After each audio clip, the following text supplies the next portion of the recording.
Now, after the Venezuelan raid, he became very nice. He changed his attitude very much.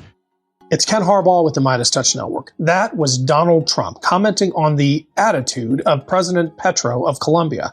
This is gangsterism from the White House. The Trump regime grabbed Maduro in Venezuela, spirited him out of the country in the dark of night, and they're now telegraphing to other world leaders, some of them democratically elected, that they could be next. It's how the mob operates, and it's our government.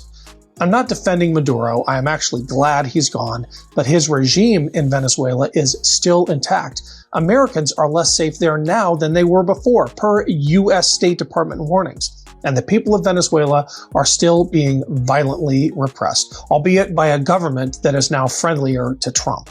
That's not the win we were sold. And now we're talking about boots on the ground in Mexico. The New York Times broke the story that the Trump administration has been pressuring the Mexican government to allow U.S. troops to basically wage war inside Mexico against cartels. In part one of my conversation with Chris Goldsmith, Army veteran and founder of Vets Fighting Fascism, we talked about what a terrible idea this would be for most U.S. administrations and what an absolute disaster it'll be if this administration tries it.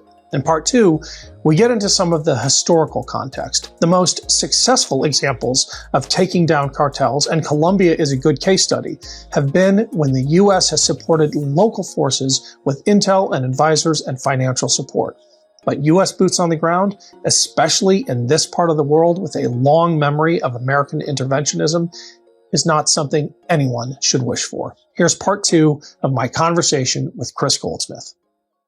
Our better partners in these parts of the world have actually made great strides. There's certainly some slippage. There's backsliding in certain countries, but the most successful examples of bringing the cartels to heel have come from our enabling with intel and resourcing, not with boots on the ground, their enforcement actions. When you look at the takedowns of the most notorious cartels in history, it hasn't come because we've put troops in those countries. It's come because we've helped them take care of their own.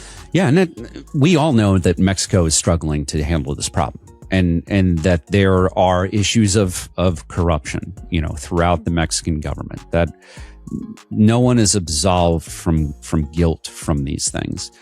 But what the difference between the status quo now, which is not perfect, is we are providing intelligence to Mexican military and law enforcement in an observer role, right? We have better assets, better resources than Mexico does. We are helping with command and control. These are active law enforcement operations. What Trump and Hegseth want to do is turn this into an active military